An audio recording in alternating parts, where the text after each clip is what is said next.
इस वर्कशॉप को चलाने वाले और एक जो यूनिक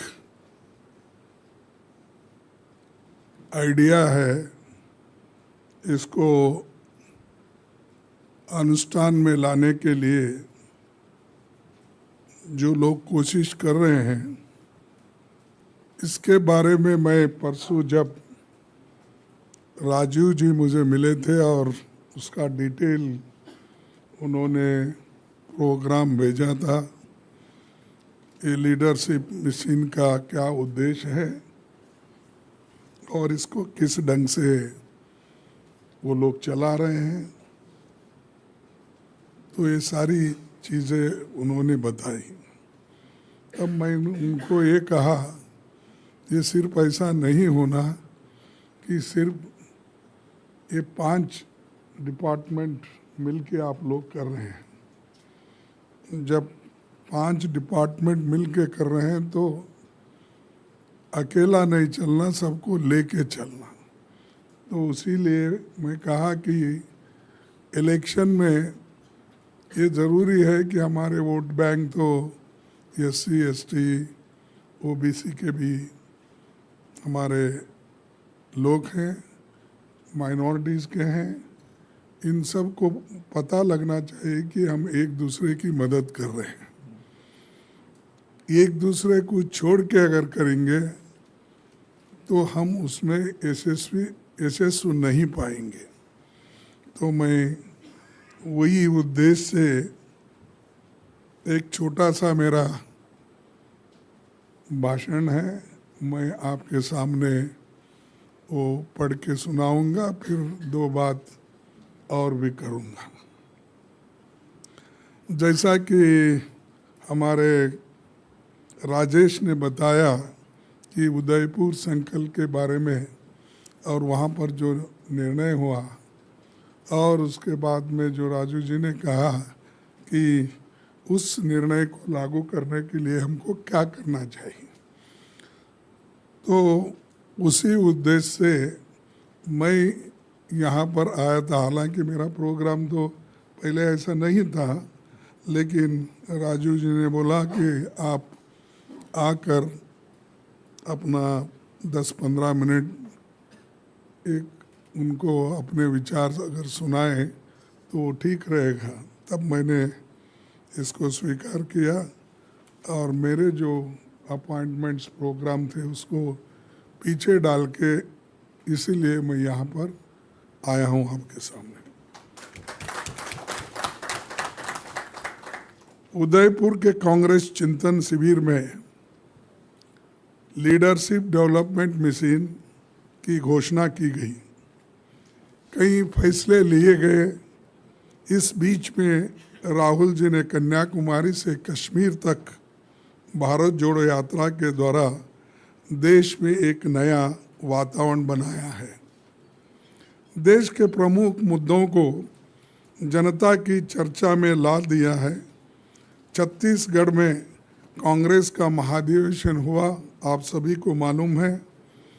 संगठन को मजबूत बनाने के लिए हम लोग लगातार जोर दे रहे हैं। हाल ही में कर्नाटक में कांग्रेस की एक ऐतिहासिक विजय हुआ, इसीलिए हम सब लोग उनको बधाई देंगे। आप सभी लोग जानते हैं कि Congress party SC ST constituencies जो है, इसमें हमेशा लीडरशिप की कमी रहती है। इसमें 2 चीज़ होते हैं, या तो हम ऐसे लोगों को चुनते हैं जो हमारी बात सुनते रहे, साथ में आते रहे, और चंद लोग तो यहाँ तक एक्सपेक्ट करते हैं कि मेरा बैग उठा के वो लेके चलना, ऐसे को सपोर्ट करते हैं। तो आपका काम भी ये है कि आप अपने क्षेत्रों में इनएविटेबल बनना चाहिए। आप भी अगर दूसरों के ऊपर डिपेंड रहे तो आपको कोई मदद नहीं करेगा। आप पार्टी की मदद करने में सबसे आगे हैं। अगर ऑर्गेनाइजेशन को महसूस हुआ, वहाँ के लोकल नेताओं को भी महसूस हुआ और आपके पूरे वोट आप ट्रांसफ़र कर सकते हैं, ये अगर उनके दिल में आया तो आपको कोई लीडर छोड़ के काम करने के लिए तैयार नहीं। अगर आप हमेशा घूमते, साहब मेरे को एक टिकट दो, साहब मेरे को एक टिकट दो, अरे कहाँ से देते कौन? तो मैं ऐसा आपको कहूँगा कि कोई नहीं देता। और ये आप ध्यान में रखिए, जब तक आप मजबूत नहीं होते, SC, ST, OBC, माइनॉरिटीज़, अगर ये मजबूत अपने आप अपने पैर पे जब तक खड़ा होने की शक्ति और स्वाभिमान जब आपके पास नहीं होता तो कोई पूछते नहीं। कोई भी कितना बड़े लीडर, आपको रेस्पेक्ट उसी वक्त मिलता है, चलो भाई आपने काम करने का है, उसको छोड़ो मत। तो मेरा यही कहना है कि ये मिशन का काम, आपने जो कहा, ये लीडरशिप का काम, इसको बढ़ाना है। इसका मतलब ये भी नहीं लोकल लीडर से आप लोग झगड़ा करो, सुबह से शाम से शिकायत करो। लालू जी हमारे जो लोग बहुत से हमारे कर्नाटक से भी आए हैं और दूसरे भी, कि लोकल लीडरशिप के साथ भी अच्छा रहो और अपनी छवि भी बना के रखो। ये दोनों है। एक लीडर जाता है तो दूसरा आता ही है। एक अगर नहीं माना तो दूसरा तो मानना पड़ेगा आपके वोटों के लिए।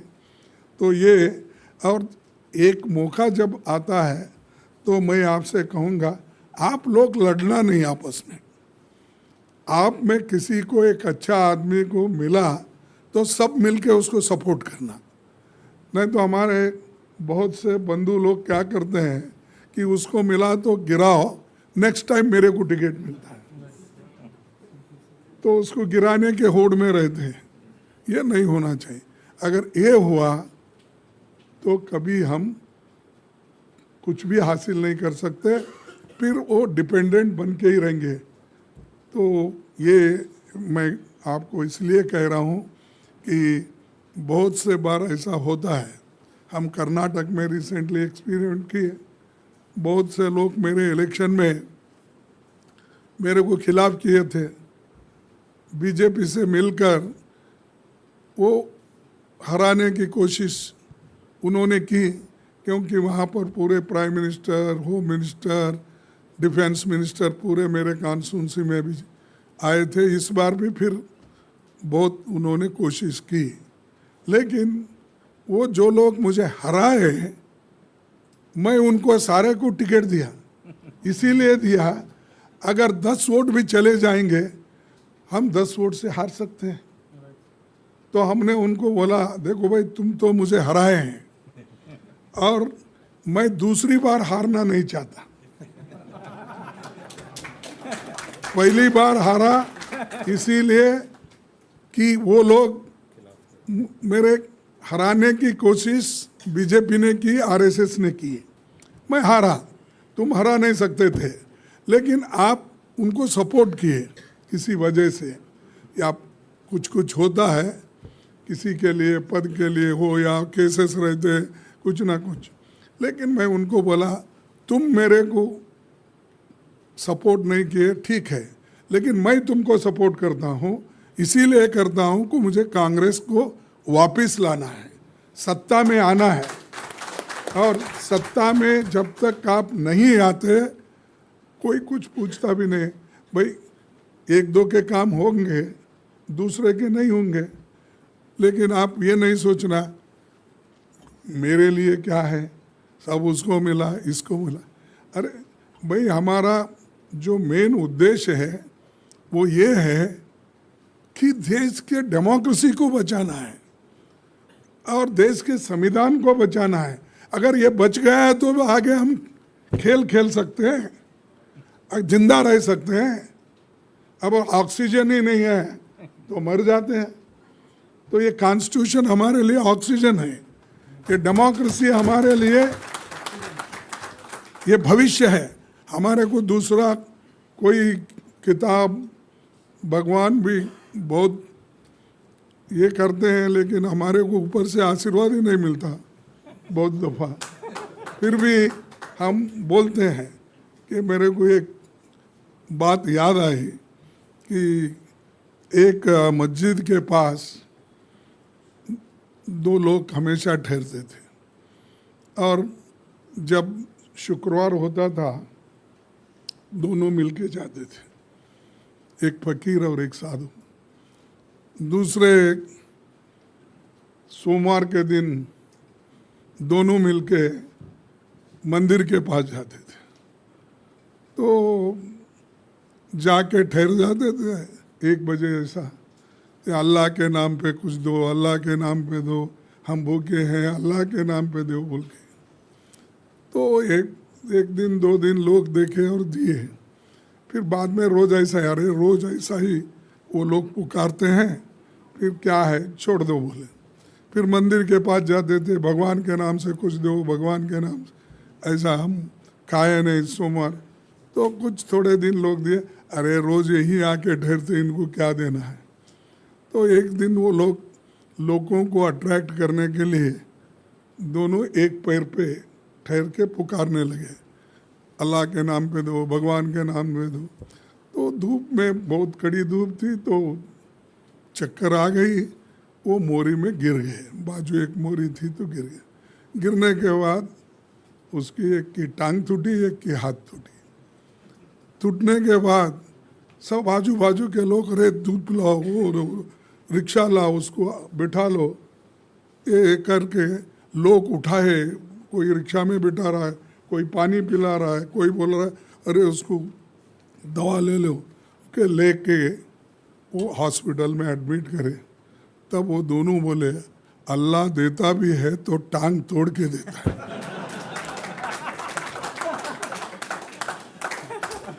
तो बगैर मेहनत से कुछ नहीं, कहीं ना कहीं टांग टूटती है। सिर्फ अल्लाह के नाम पे दे, अल्लाह कोई अल्लाह कर। अब क्योंकि मेरा नहीं कहना, ये बड़े बड़े संतों का कहना है। अगर महाराष्ट्र के कोई लोग हैं तो उनको मालूम होगा, नवसे पुत्र कन्या अस्ति तर पति लागने का कारण। तो ये है, किसी को अगर बगैर सिर्फ दुआ मांगने से ही अगर बच्चे होते तो कोई शादी ही नहीं कर लेता था। तो इसीलिए दोस्तों मेरा कहना यही है कि आप लोग मेहनत करो, रिकॉग्नाइज करें आपको। हो सकता है थोड़ा फ्रस्ट्रेशन हो सकता है, इतने दिन काम करे कुछ नहीं मिला, मिलेगा। हमको भी बहुत बार ऐसा हुआ, 1 बार 2 बार 3 बार चले गया। हम बोले कि चले गया ठीक है, मेरे संविधान तो बचा, मेरा डेमोक्रेसी तो बचा, अभी मैं जिंदा हूँ, उसको और कुछ आगे ले सकता हूँ। तो वो काम करने से आज मैं इस कुर्सी पे जो बैठा हूँ, आप सभी के कोऑपरेशन से, इसके वजह से। तो इसीलिए दोस्तों, ये leadership development mission Congress party की ज़मीनी स्तर पर का काम है। इसके जरिए हमें अपने सोशल जस्टिस के एजेंडे को आगे बढ़ाना है। इस अभियान में मौजूदा और नई पीढ़ी के नेता दोनों शामिल हैं। इस मिशन का मकसद कांग्रेस पार्टी को चुनाव में मदद देना और अभी एक्सप्लेन किए, और उम्मीदवारों की जीत की संभावनाओं को बढ़ाना है। अगर कहीं कुछ कमजोरी दिखे तो उसे ताकत में बदलना है। एससी और एसटी कॉन्स्टिट्यूंसीज में कांग्रेस उम्मीदवार का सिलेक्शन इस मिशन का काम नहीं है, लेकिन ज़रूरत पड़ी तो उनकी राय ली जा सकती है, क्योंकि वो ग्राउंड में वर्क की ज़रूरत है। उनको छोड़ को तो नहीं कर सकते, लेकिन तो नाराज़ कोई भी नहीं होना, क्योंकि आप समझिए कि हमारे लिए एक हेल्पिंग हैंड, मदद करने वाले, हमको पोसने वाले, आप एक पालक है, इस दृष्टि से आप काम करेंगे। हमारे पीसीसी, डीसीसी, बीसीसी प्रेसिडेंट्स साथियों पर कांग्रेस के इस फ्लैगशिप प्रोग्राम को आगे बढ़ाने की जिम्मेदारी है। फील्ड में उनकी लीडरशिप को आगे ले जाने का काम उनको करना है। एआईसीसी और पीसीसी और एससी, एसटी, ओबीसी और माइनॉरिटी डिपार्टमेंट्स को साझा तौर पर मजबूती से काम करते हुए पीसीसी के साथ बेहतर तालमेल बनाना चाहिए। मुझे इस बात की खुशी है कि इस मिशन को बहुत अच्छे तरीके से डिज़ाइन किया गया है और इसके रिसोर्सेस, मटेरियल भी काफ़ी मेहनत से बनाए गए हैं।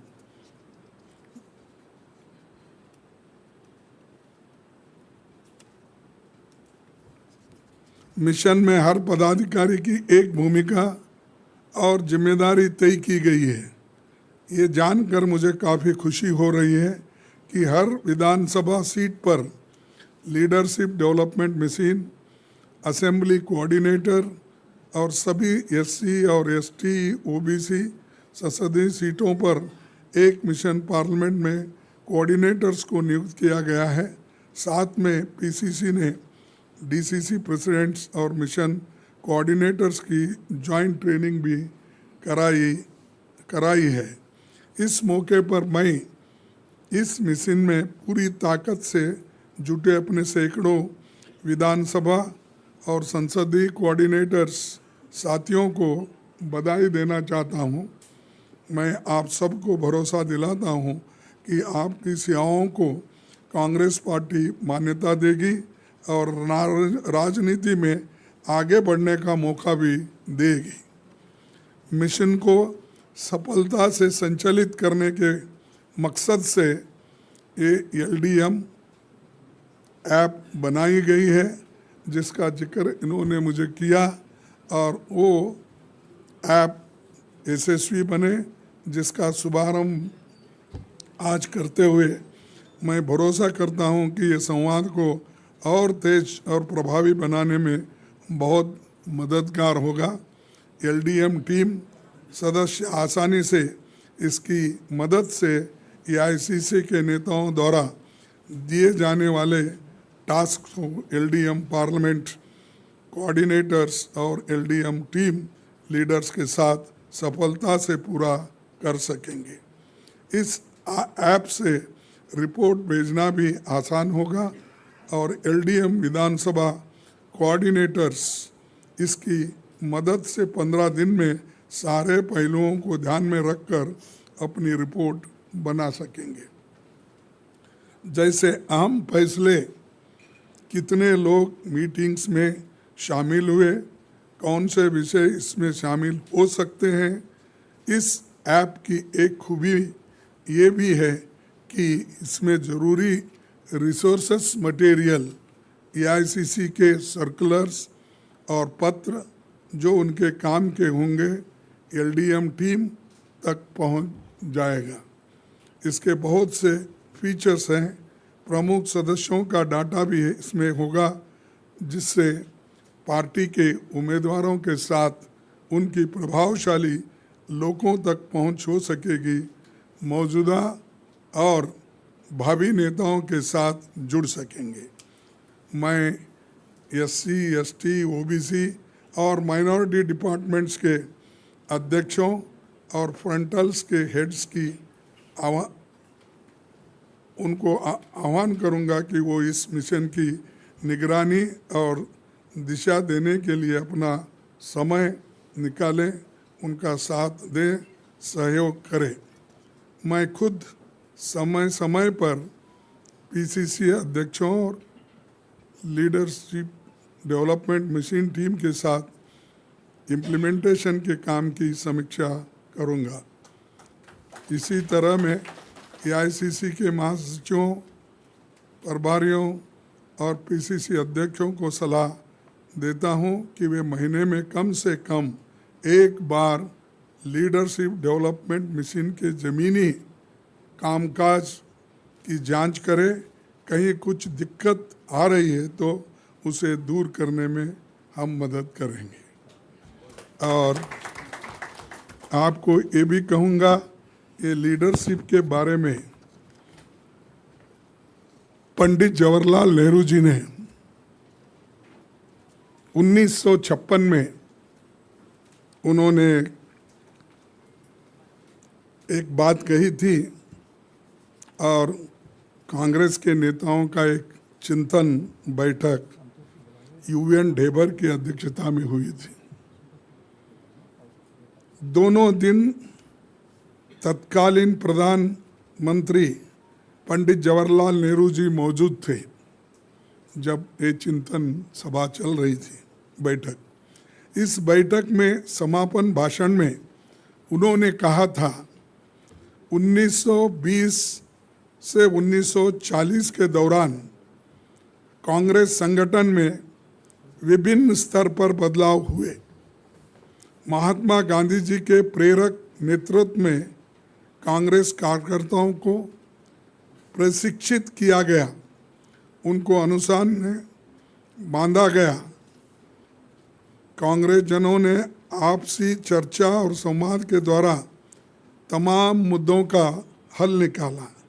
कठिन से कठिन समय में गांधी जी ने समाधान निकाला। लोकतंत्र की अपनी अलग खूबियां हैं, लेकिन जिसको काम करना है उसे सलीके से ट्रेंड होना ज़रूरी है। उनका ये भी कहना था